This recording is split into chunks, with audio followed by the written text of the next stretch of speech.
thing, back and forth. If Angel Reese wins Rookie of the Year, good for her. I like the back and forth.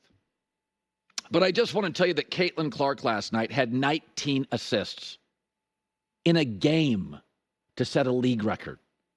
She's a rookie on a bad team. She has scored or assisted on 66 points, 71% of the Fever's points. That's the most ever in league history. She's breaking records every week. So part of the silliness of not allowing her on the Olympic team is she was a very quickly improving player, and now you kind of look silly. She's arguably the best playmaker in the league, arguably the second best three-point shooter in the league. I don't know. They seem valuable in Olympic competition, and she's not on the team. But yesterday, they also announced the skills competition for the WNBA All-Star team, and she didn't make that either. She didn't make the three-point shooting contest? So you argued she wasn't good for the Olympics. Your argument, though I don't buy it, but it was your argument, women's basketball, that she would be a distraction. I roll, but okay. So isn't the perfect place to put her in the skills competition, where she's one of the best three-point shooters, and she's a highly skilled player? So now what is it? Pettiness, gatekeeping, insular, dumb? If you're not going to put her in the Olympics, you're 0 for 1. Now you're not putting her in the skills competition. She quadrupled the ratings. Nobody's going to watch that skills competition. They would have, highlighting Clark and other players. Thank God the WNBA didn't go 0 for 3. They did find it in their heart to put her on the WNBA All-Star team. But she'll probably be at the end of the bench and struggle to get minutes, I would imagine. But, I mean, it's almost hard rooting for women's basketball. You're like, it cracks me up how they treat her. If you really think about it, they're trying to get her to pay her dues, but she's the one paying all the fees. She's the reason you're flying private. She's paying for everything, and you want her to pay her dues. It's really ridiculous. I mean, correct me if I'm wrong, but Bird and Magic came into the league, and they put them on everything. They tried to highlight them because the NBA was more secure in itself. They understood Bird and Magic could elevate all the players, the league, the revenue, the pie, the pettiness. You got to get her in the skills competition. What are you doing? You should have her on the Olympic team. What are you doing? Last night, we got 19 assists. Here she is on setting the record. I just try to set my teammates up for success. I think at times, I can almost overpass, and that can maybe, I don't know. There probably could have been a few times where instead of passing that leads to turnover that I might have, I can probably shoot the ball. But especially with AB, I'm just looking to set her up so much. My eyes are just always on our post players. By the way, you know who was in the dunk contest his rookie year? Michael Jordan. They got Michael Jordan in the dunk contest. He didn't have to pay his dues. Everybody was like, get that kid in the dunk contest. Oh, WNBA. I mean, for years and years, you wanted all this attention. We finally pay it. You have somebody that can absolutely, as a catalyst, get you more attention. And you're now very precious. You're experts. Insula. Gatekeeping. You're exhausting. Exhausting.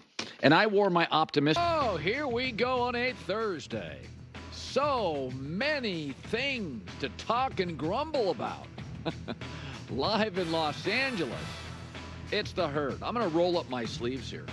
Wherever you may be and however you may be listening, thanks for making us part of your day. It's a work day.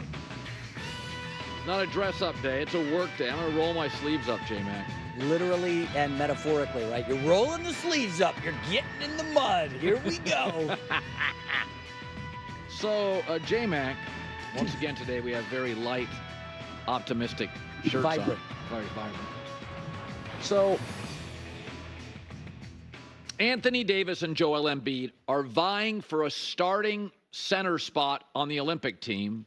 That's going to be in Paris. You know, it's going to be in Paris about a week or two, right? We're going to have the Olympics. And so he got these games yesterday against Serbia. And Embiid had the worst plus-minus of any player for Team USA. And Embiid, you know, France wanted him on their team. Everybody fought hard for him, right? And he goes. Anthony Davis, by the way, has been very subtle about even being included. His quote was about the Olympics, "I'd be happy to play if I'm asked." And he has been an absolutely dominant figure when he's been on the floor. But I've said this for years. Because the NBA is very much into aesthetics and style, I get lectured for years about players. Carmelo Anthony is unbelievable.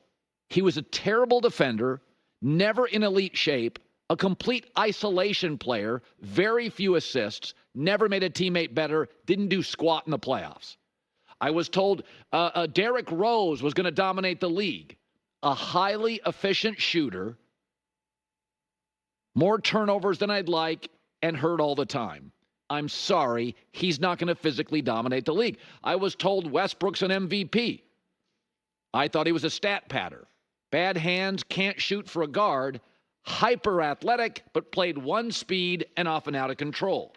My eyes did not tell me that Westbrook was an MVP and Carmelo was an absolutely dominant player or Derrick Rose was going to run the league.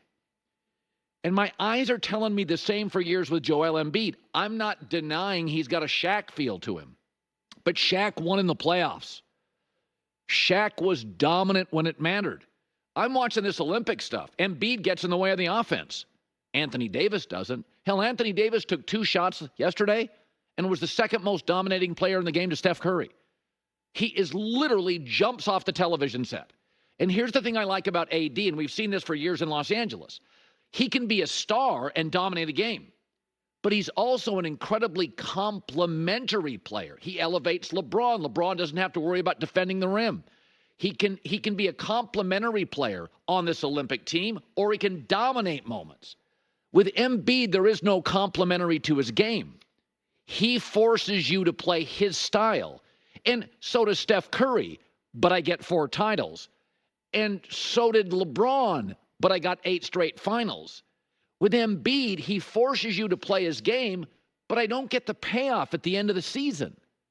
He gets in the way of the Olympic offense, and I find sometimes watching Philadelphia, yes, he's productive. So was Zach LaVine, and the Bulls can't give him away. So was Carmelo Anthony and Westbrook.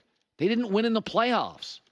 If you're talking about the greatest bigs of all time, Russell, titles, Kareem, titles, Shaq, titles, Akeem, titles. Embiid can't win a second-round playoff series in the weaker conference. So, you know, again, I'm willing to sacrifice things. LeBron does this a little. You got to kind of build your team around LeBron. But in his prime, so what? I'm going to the finals. Steph Curry, you're going to build some stuff, and you're going to have to sacrifice a little defense with Steph Curry. All right, I'm getting to like 5, 6 finals. I got 4 rings. I don't get the payoff for Embiid. Once again, you're lecturing me on how great he is. Well, greatness in the NBA is May and June. Who gives a rip about January in Cleveland? I want May and June success. I get it with Steph. Like Magic Johnson wasn't a great defender, but I got the payoff. He elevated everybody around him. Magic could play center. He could play guard. He could do anything. Embiid, to me, is a great productive talent, but he's closer to the Westbrook, Carmelo, where I get all this productivity. I'm lectured on how great he is. I'm not sure he elevates anybody. Like Carmelo, you had to kind of run the offense around him. He was kind of a rigid player, but he was an isolation player, a bit of a hole if you gave him the ball, and he couldn't defend. Well, again, there's limitations to how much I'm going to sacrifice in life. I got to get a payoff in the end, right? So I'm watching this stuff. I'm watching Serbia, USA, Australia, USA. Embiid is not as dominant a player, as important a player, as complimentary a player as Anthony Davis. And I don't think it's relatively close. So, You know, I've said this, that I think Angel Reese and Caitlin Clark, the rivalry is great. I don't need Caitlin Clark to win everything. It's a magic bird.